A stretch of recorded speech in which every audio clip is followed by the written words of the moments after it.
Ready? Start. This will forms the last part of the budget proposals which the finance minister introduced on the 15th May this year. The other parts of which, such as the finance bill, the wealth tax bill, and the railway passenger fares bill, have already been passed by this House during the general discussions in May last, as well as during the discussions last week in this House on the finance and wealth tax bills. The finance minister explained at length the objective of our taxation policy and the features of the integrated tax structure we are trying to evolve through these measures. I need not traverse the same ground again except to stress that the will now before the House forms an essential component of this integrated scheme of taxation. The purpose of this measure is, as I have already stressed, threefold. Firstly, it is undoubtedly the augmentation of public revenues to the extent this measure is capable of doing so.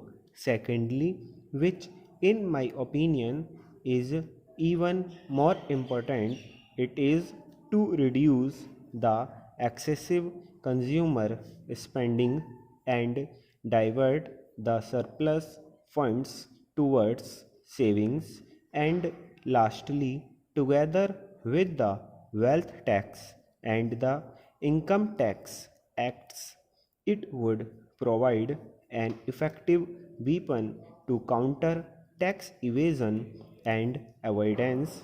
Before I take the House through the provisions of this bill as passed by the Lok Sabha, I may say that the scheme of expenditure tax has not been without adequate support not only in the other House but also among the public at large. Undoubtedly, we had to face some opposition and criticism, but the criticism was not one-sided. There were those who argued that the measure did not go far enough and that it gave far too many concessions and exemptions. There were others who wanted these concessions and exemptions to be enlarged, and yet others, though they were comparatively few, who objected to this measure in principle on the ground that this measure has not been tried elsewhere, that it would lead to an inquisitive proof of a person's private life, and that it would cause undue harassment. About this question of harassment, the finance minister talked at length the other day in the other House. I am mentioning it only to say that the select committee had this question of possible harassment in their mind, and it was with a view to ensuring that no harassment was caused. The Lok Sabha has given its approval of all the changes proposed why the select committee and in addition made certain further modifications, though of a comparatively minor character. In this way, the bill as passed by the Lok Sabha has emerged as a somewhat lighter measure than the original bill, and I do hope that it has thereby become more acceptable to those who would come within its purview. I shall now proceed to describe briefly the important differences between the will as originally introduced and the will as passed by the Lok Sabha. One of the most important changes made in the will is to the proviso to clause 3.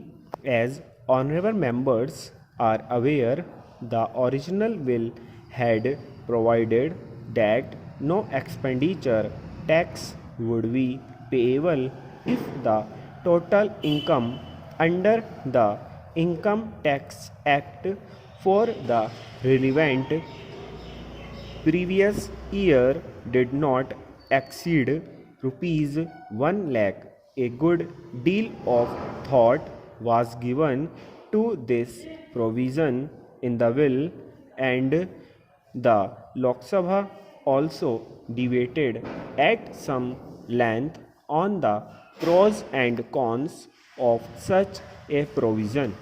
As in the case of so many other provisions of this will, extremely divergent views were expressed.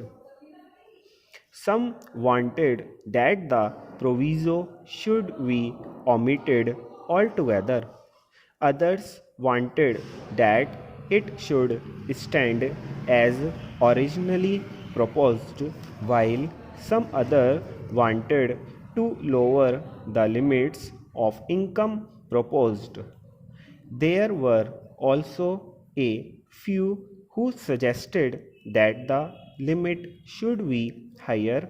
Finally, we came to the conclusion that, at least in the initial stages of the working of a new measure like this, a provision of this nature was necessary because, on the one hand, it would make the administration of the act somewhat easier, and on the other hand, it would ensure that the asses who would not normally come within its scope is not unnecessarily troubled.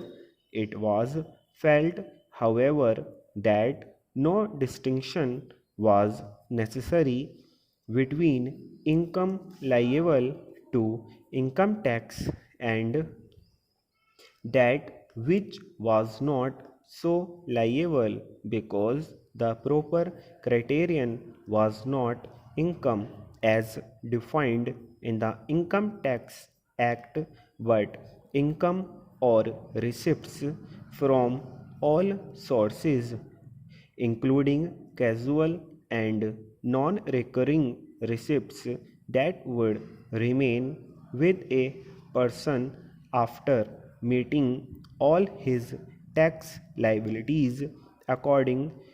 Accordingly, the proviso as passed by the Lok Sabha restricts the levy of expenditure tax to such persons whose net income, that is, the income remaining after paying the tax from all sources during any year, exceeds rupees 80,000.